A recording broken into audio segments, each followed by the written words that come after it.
Bom, gente, eu estou aqui com o Mauro Freitas, um advogado especialista em direito do idoso, né?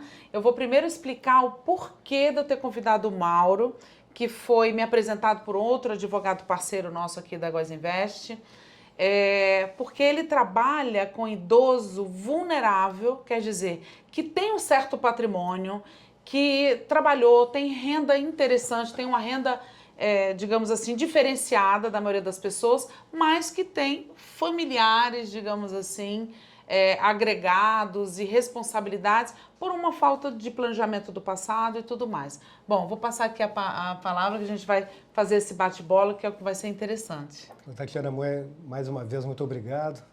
É uma satisfação conversar contigo sobre esse tema, porque realmente na nossa atividade, no dia a dia, é uma das coisas que mais nos preocupa, é a condição que as pessoas idosas estão chegando em termos financeiros. Alguns com dificuldade, porque não se planejaram, não tiveram uma consciência de que um dia deveriam e irão ser sucedidos naquilo que fazem, e assim também não se deram conta de que muitas vezes, ainda que tenha uma renda, uma reserva boa, também... Ou ainda que tenha até que tenha boa vontade, né? Que tenha amor pelos seus familiares, pelos filhos e etc. Ele tem que se preocupar com a administração dessa condição. Primeiro, eles têm que estar bem e depois alcançar aquilo que ele pode alcançar para os seus familiares e as pessoas que o rodeiam. Então, é muito comum a gente ver conflitos acontecendo porque o idoso se sente, às vezes, na responsabilidade de suprir alguma necessidade financeira de familiares que também não tiveram cuidado de se planejar para chegar numa fase da vida e não depender de uma pessoa idosa que depende exclusivamente daquilo que conseguiu amealhar durante a vida ativa, né? Enquanto podia trabalhar, enquanto podia construir reserva, patrimônio. Tem uma independência financeira, né? Exatamente. Mas, assim, eu tenho o meu exemplo pessoal. Minha família ela é muito longeva, tá? Longeva no sentido assim, facilmente os meus familiares chegam aos 90 anos bem, digamos assim, bem de acordo com a idade. E eu vi, pelo menos na minha família, essa é uma coisa que eu queria trazer para você, para a nossa discussão, a dificuldade, porque no passado não se falava realmente de planejamento financeiro, sucessório. É muito complicado para determinadas pessoas ainda, a nossa cultura ainda não mudou, de chegar e falar assim, olha, você precisa se planejar, você precisa resolver a questão sucessória, você tem mais de um filho. Eu, por exemplo, não tenho essa idade, mas por ser planejadora, por ser economista, tenho um único filho. A minha vida é sempre estar organizada, porque eu acho que eu tenho que dar exemplo para os meus clientes, tá? E como, de repente, chegar num idoso e falar de uma necessidade como essa? Porque ele não teve esse hábito, ele não teve essa educação no passado, né? O problema da educação financeira no país, ela é uma realidade extremamente dura. Aqui no Brasil a gente sofre muito com isso, a falta de planejamento, a falta de uma cultura para alcançar a velhice, né, e usufruir essa longevidade, ela é realmente muito falha. Nós temos, em 100 anos, o mundo está envelhecendo muito rapidamente. Exatamente. Nós estamos tendo uma diminuição da nossa taxa de fecundidade, enquanto nós estamos aumentando a nossa expectativa de vida.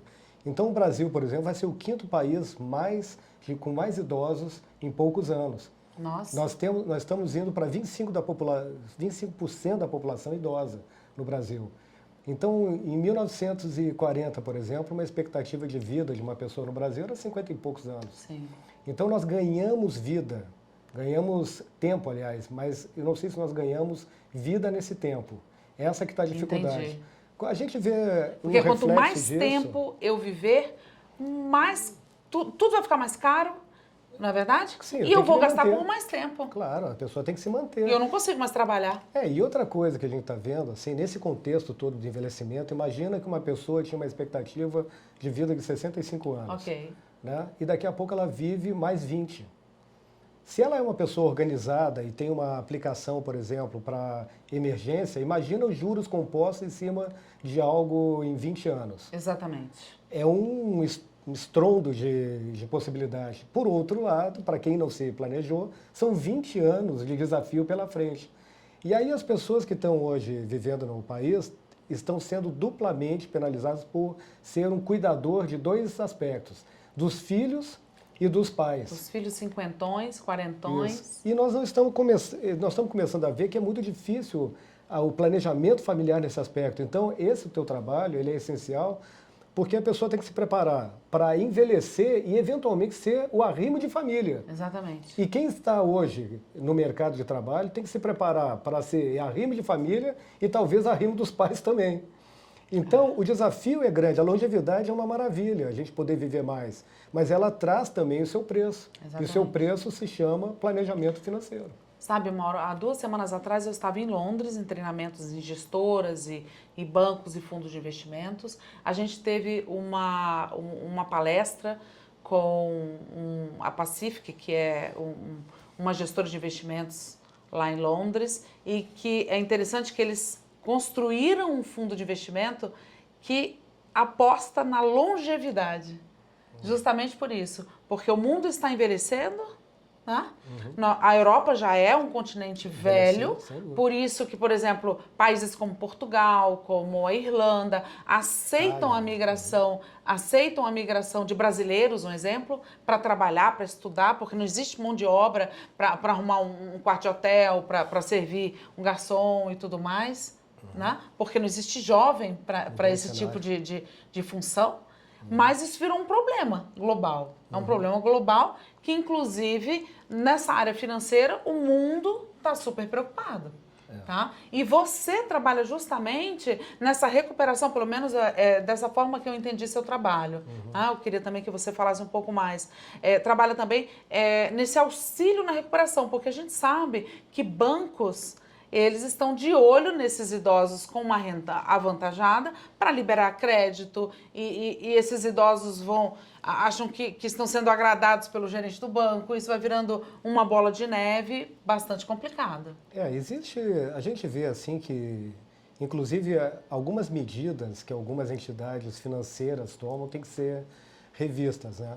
Então é muito comum, por exemplo, um aposentado, principalmente aposentados, né, do serviço público com alguma renda, vamos dizer, algo em torno de 7 mil e 8 mil que seja.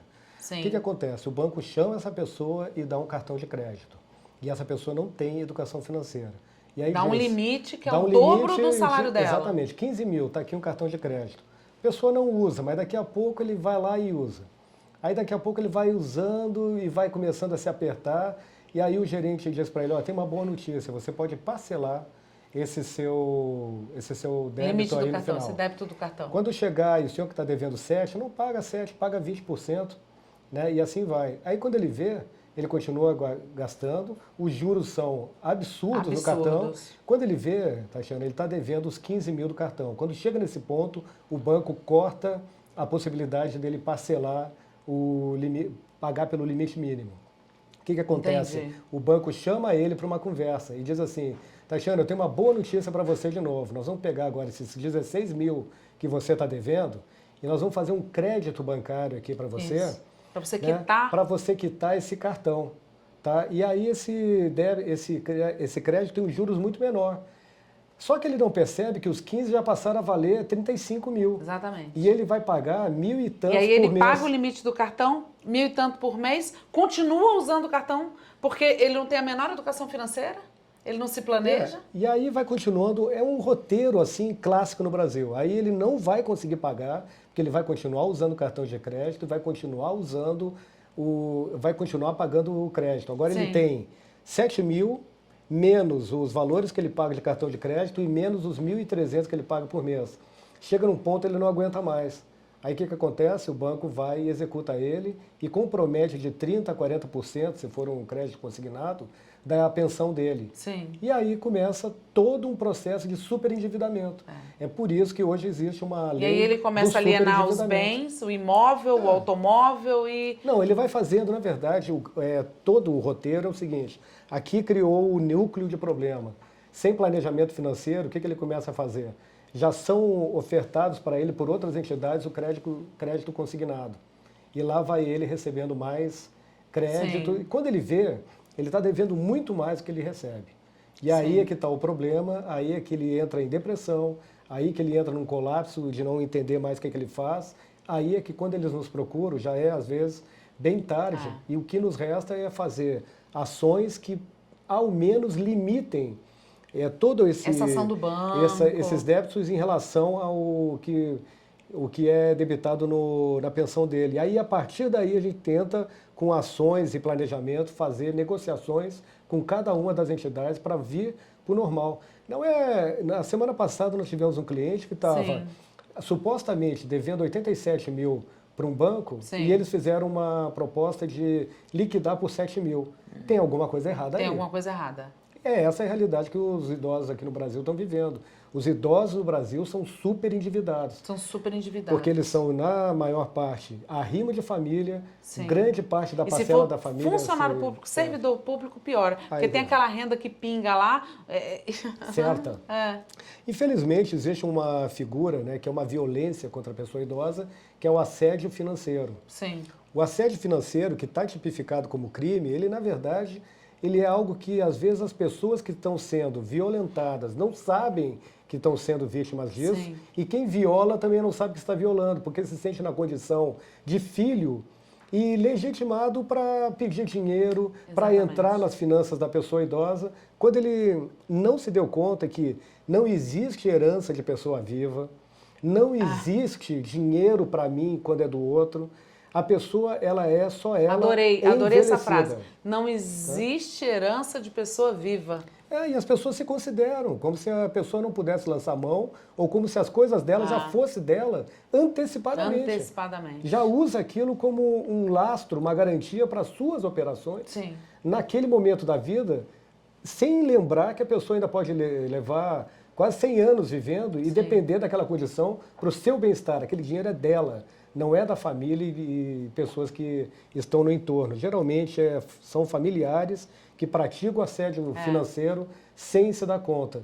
E como a pessoa idosa ela está num período mais sensível, ela é facilmente convencida a entrar no drama financeiro daquela pessoa, que é mais jovem, tem energia para buscar a solução e ela não. Entendi. Mas ela acaba se submetendo e acaba abrindo mão do seu bem-estar para entrar num processo de dever e entrar numa angústia que leva à depressão. Que leva à depressão. Eu vou te contar um caso da mãe de uma cliente minha. Ela veio falar comigo, Tatiana, você não acredita que a pessoa da igreja da minha mãe, eu não vou falar a denominação da igreja, porque eu acho que isso não convém, a pessoa lá da igreja da minha mãe foi com a minha mãe ao banco para ela pegar um empréstimo consignado para dar para a igreja, que assim as coisas da vida da minha mãe, a vida da minha mãe ia melhorar. Graças a Deus, ela me contou no dia que ela ia ao banco com essa determinada pessoa. Então... salvou ali na boca do caixa. Salvou ali na boca do caixa. Né? Assim então, mesmo. Quer dizer, isso acontece até porque esses idosos também... até pela condição de ter sido independente uma vida inteira, não confia essa terceirização, de repente, para um planejador financeiro. Se o filho não tem condição, que contrate uma pessoa ou que se aconselhe, até porque essa pessoa não existia. Essa pessoa do planejador, né, do consultor financeiro, não existia. Existia o gerente do banco que vendia produto, título de capitalização, consórcio e outras coisas, né? Mas esse profissional não existia. Então, ele também não sabe com quem contar, né? Ainda enxerga o filho, por mais que o filho tenha aí 60 anos, ainda enxerga o filho, como uma pessoa incapaz de ajudá-lo, né? E a gente entra em casos incríveis aí, que são os casos, com certeza, que você atende. Tanto é que essa situação ela é tão inusitada, assim, e difícil de compreensão, que pela minha prática eu tenho visto que muitas vezes uma pessoa com uma boa renda de aposentadoria ou até uma reserva bem considerável, ela se torna uma pessoa muito mais vulnerável e alvo de assédio do que uma pessoa que tem até uma condição bem mais simples. Mais simples. Então, infelizmente, imagina uma senhora que tem um filho que está morando no exterior e que, de repente, tem um neto só, não tem outros familiares, e ela tem uma poupança considerável, sei lá, de 2 milhões, 3 milhões numa poupança. E daqui a pouco se aproxima um sobrinho ou um amigo mal intencionado, né? Sim. Então, para ter isso, uma coisa que certamente trabalha bem, quanto mais a pessoa tem patrimônio, ela tem que estar protegida Exatamente. para poder ter aquele patrimônio. Por isso que a gente fala não tanto se de transformar. holding e a gente faz esse tipo de patrimônio, essa parte societária, essa parte do planejamento societário, do planejamento sucessório. Essencial isso. E às vezes você pensa, mas eu não tenho muita coisa, só tenho minha casa. Mas às vezes sua casa tem um valor e você tem um número de filhos e de pessoas que de repente você já pode se proteger até para que alguém não utilize seu patrimônio de uma forma indevida. Tem várias medidas jurídicas que podem ser adotadas. Cada Sim. caso é um caso, né? Claro. E aqui no Brasil, por exemplo, nós não temos ainda a figura da hipoteca reversa, que seria, por exemplo, né, como tem nos Estados Unidos. Como tem nos Estados Unidos, a pessoa pegar o seu imóvel exatamente diante de uma possibilidade até de problema financeiro com herdeiros futuros. O que ele faz? Ele faz uma operação financeira dando aquele imóvel em garantia. E ele pega o dinheiro para ter uma condição de vida. Uma aposentadoria. Só que o imóvel, no momento que ele falecer, é do banco. Vai do banco, mas ele tem usufruto para viver naquele imóvel durante toda a vida. Então, eu estou dizendo isso para mostrar. Isso é muito comum nos Estados Unidos. Pois é, Deixa eu então, até explicar aqui para as pessoas. É comum nos Estados Unidos, até porque existe. O mercado imobiliário ele é um pouquinho diferente do nosso. De repente você tem uma casa que vale $1 milhão, só que você não tem reserva financeira. E a sua aposentadoria, ela é mínima. Então, você dá a sua casa em garantia, recebe uma renda em cima dessa casa. Vitalícia, a casa né? Vitalícia. Essa casa é do banco, tá? E aí, quando você falecer, você não tem mais a casa, mas você tem uma vida, digamos assim, interessante ou melhor para usufruir e tudo mais. É uma saída interessante, isso já tramita aqui no Brasil, mas serve, além do aspecto de curiosidade, né, de uma medida lá dos Estados Unidos, serve para a gente ver um país que já envelheceu mais antes do que nós, que o Brasil em relação aos Estados Unidos, por exemplo, ainda está longe de se organizar. Sim. Em termos de moradias para idosos, e fundo de pensão, enfim. Mas isso mostra o seguinte, que não é uma particularidade do Brasil essa dificuldade. Nós estamos vendo que no Brasil, por exemplo, me corrija se eu estiver errado, o idoso que teve sucesso em algum planejamento financeiro é aquele que tem um imóvel considerável no seu nome. Exatamente. Porque fazer reserva financeira, aplicar na bolsa... Isso é muito comum, né? Sim, mas assim, se aqui no Brasil, se você não tem um imóvel ou uma aposentadoria de serviço público robusto, tá, você tem que ser um mágico. Porque quanto que a gente passou, as pessoas que estão chegando hoje a 60, 70 anos, eles viveram todos os períodos de turbulência financeira no Brasil. Quem é que acredita em aplicações financeiras, sabe, da sua cabeça, assim? Quantos maus exemplos nós já tivemos? Quantas pessoas e o mercado financeiro, né? E o mercado financeiro, na verdade, é algo muito sensível, né? E que muitas vezes também a pessoa não entende o portfólio, não tem paciência. Eu quero meu dinheiro, eu quero resgatar. Sim. Fica ansioso, fica nervoso, acha que vai perder, realiza. E por isso que um planejamento financeiro é tão interessante. Tudo bem que no passado não existia correção monetária. Por isso que a gente lembra daqueles casos dos Montepios, aquelas previdências falidas, porque não existia correção monetária, porque cada hora era uma moeda diferente. Lógico, com o plano real, com o real, mudou essa figura. Sim. A gente tem segurança, a gente consegue investir, a gente investe na taxa... Quer dizer, hoje é um outro mundo. Mas bolsa de valores, né? É um outro mundo, né? Porque a gente tem uma moeda mais estável. Mas o idoso, ele ainda tem essa lembrança, porque ele viveu num mundo completamente diferente. Hoje era cruzeiro novo, eu nem sei mais tanto de moeda que a gente passou por ela. Nós tínhamos uma figura, né, da família, era uma família grande, de 5 a 10 filhos, e naturalmente também as pessoas, era uma outra vida. As pessoas se criavam sua independência e iam trabalhar, no geral. E essas pessoas davam suporte para a pessoa idosa que não vivia tanto. Então, que não vivia tanto. O suporte de uma pessoa naquela fase, vamos falar de 20, 30 anos atrás, nós estamos falando de uma pessoa que tinha uma expectativa de vida de 60, 70 anos. Hoje vive 90, com facilidade.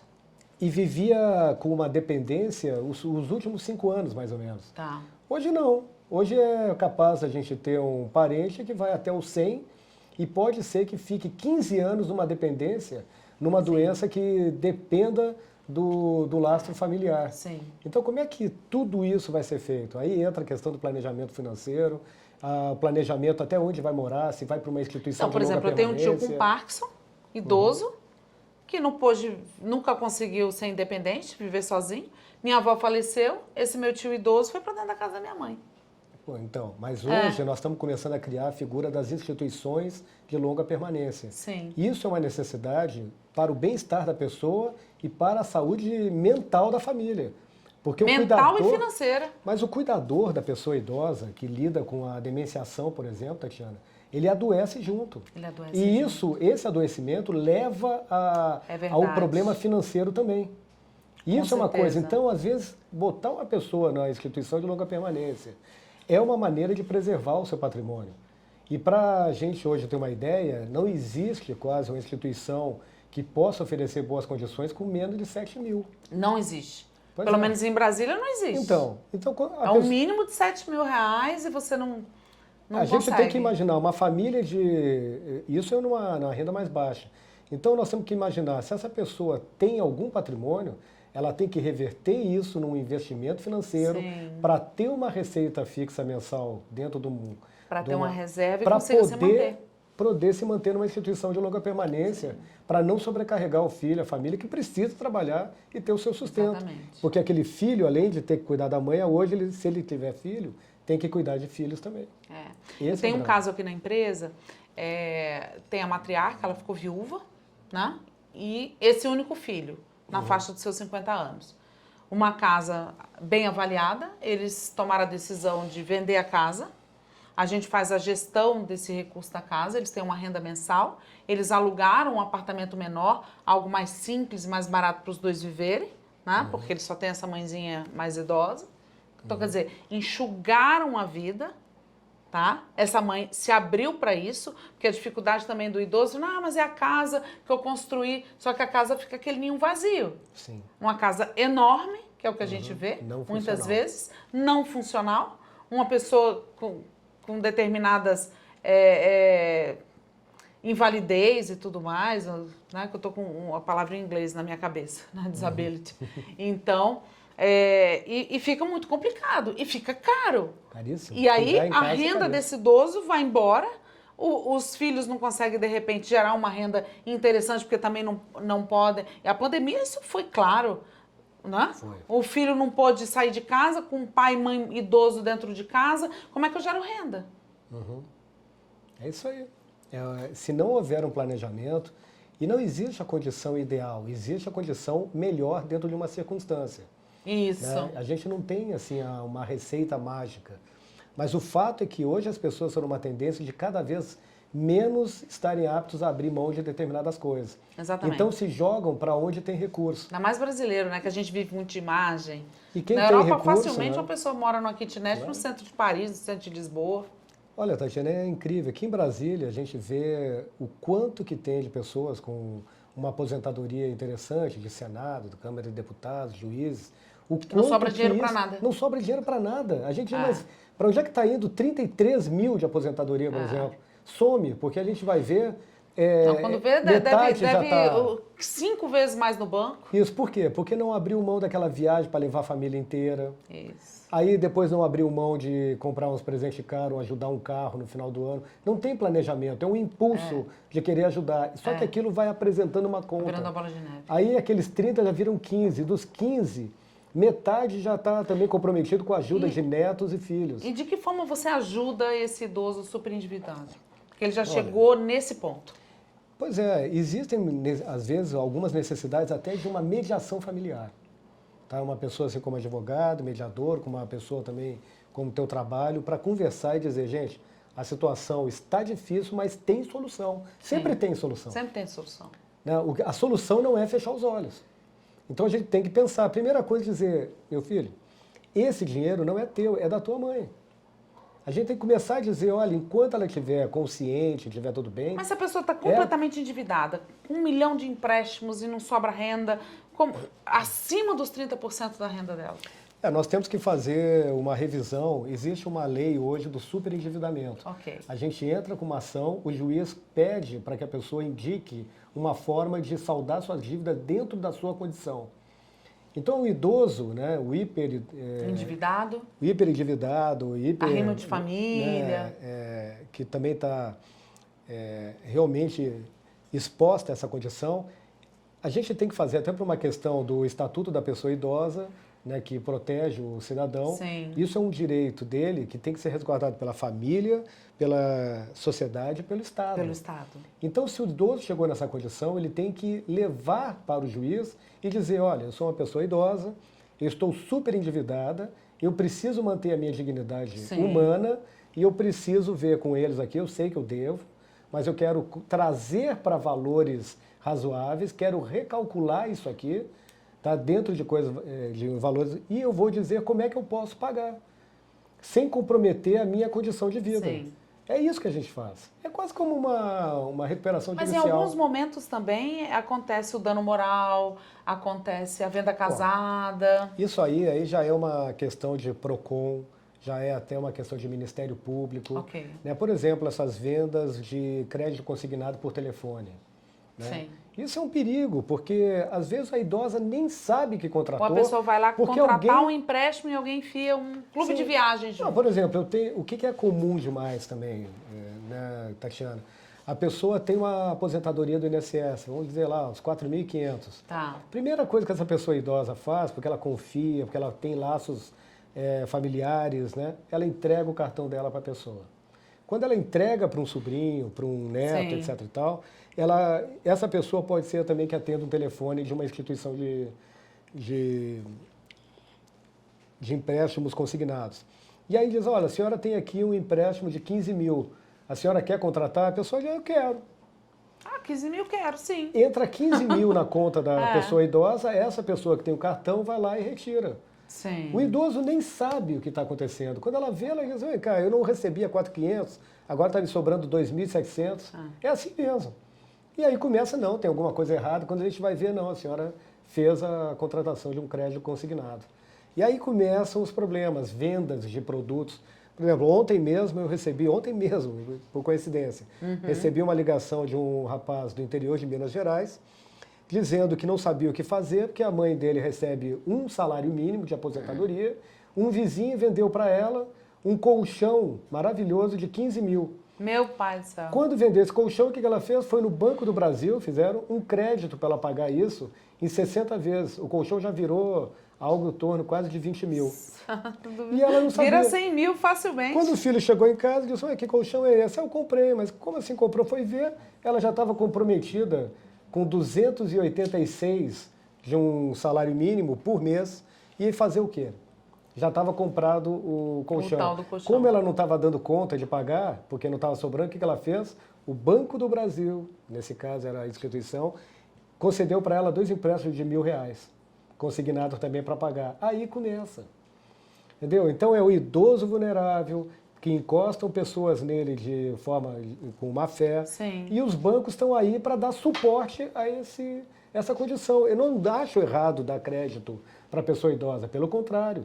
Mas nós temos que fazer uma educação financeira, Sim. nós temos que ensinar as pessoas a terem Como muito é importante cuidado. ter um planejador financeiro, né? Sim, que tenha um familiar, que tenha um advogado, que tenha um planejador financeiro para dizer, Tatiana, apareceu uma pessoa aqui para me vender um colchão, ele disse que é 15 mil, o que tu acha? O que tu diria para ela? Não, né? Claro. Precisa desse colchão. Então, não, e se precisa, tu não vai ter, entendeu? Sim. Porque tu não tem condições financeiras para isso. A não ser que seja uma coisa essencial. E, de um lado, a pessoa idosa suscetível a cair em golpes e ser também assediada financeira, com um sistema de crédito muito facilitado e sem responsabilidade de avaliação do que isso vai impactar nas finanças da pessoa. Então, hoje, sem um planejamento, sem alguém estar orientando o que dá para fazer, fica muito difícil. Muito difícil. E é isso. Eu acho que esse bate-papo a gente consegue conversar 2 dias seguidos. Ah, não, vai longe isso aqui. Vai longe. Porque o superendividamento no Brasil, pode ter certeza, e anotem aí, vai ser o grande tema que vai ser levado colocado na à discussão. mesa ali para discussão. Tudo isso já está sendo levado em termos de governo, tá, já é uma preocupação da própria FEBRABAN, para que as instituições saibam dar crédito. Você sabe, das finanças, bancos que têm alguns do Oriente, eles têm um regramento e uma cultura muito maior, diferente da nossa. Muito diferente da nossa. Lá a responsabilidade é meio a meio de quem toma e de quem dá o crédito. Sim. Não é possível que você dê crédito para uma pessoa que não tem condições de pagar. Exatamente. Como isso? Então como você está querendo transformar a pessoa num Foi escravo assim seu. que os Estados Unidos quebrou, né? Exatamente. A crise de 2008 aconteceu por causa disso. E é isso que está acontecendo no Brasil com idosos super vulneráveis que estão vivendo mais e em vez de ganharem vida, né, nessa longevidade, estão ganhando longevidade, né, sem uma vida adequada. E assim, a pessoa parou de trabalhar, como é que ela vai gerar renda? Eu tenho muitos clientes médicos, ele está acostumado a uma renda estratosférica. O fixo dele, digamos, é básico, é mínimo, mas daqui a pouco ele não vai mais conseguir operar. Ontem mesmo eu fui visitar um cliente meu, um cirurgião plástico, que é meu cliente há muitos anos mesmo, está com Parkinson. Já mandou todas as funcionárias da clínica de cirurgia plástica embora, vai ter que fechar. Como é que ele vai operar com Parkinson? Então, quer dizer, a renda vai cair. Estou dizendo assim, ele sem operar, a renda cai. Só que a pessoa está acostumada a um determinado padrão de vida, enquanto ele estava economicamente ativo. E a família também. Então, essa preparação para o momento em que eu não vou conseguir mais manter a mesma renda, só um planejador financeiro realmente do seu lado vai conseguir fazer com que a gente pense. Porque eu costumo dizer o seguinte, existem 3 fatalidades que ninguém foge. A gente pode viver muito, que é o que a gente está falando, isso é um risco, que a gente vai gastar mais por mais tempo, o plano de saúde fica mais caro, fica tudo mais caro, tá?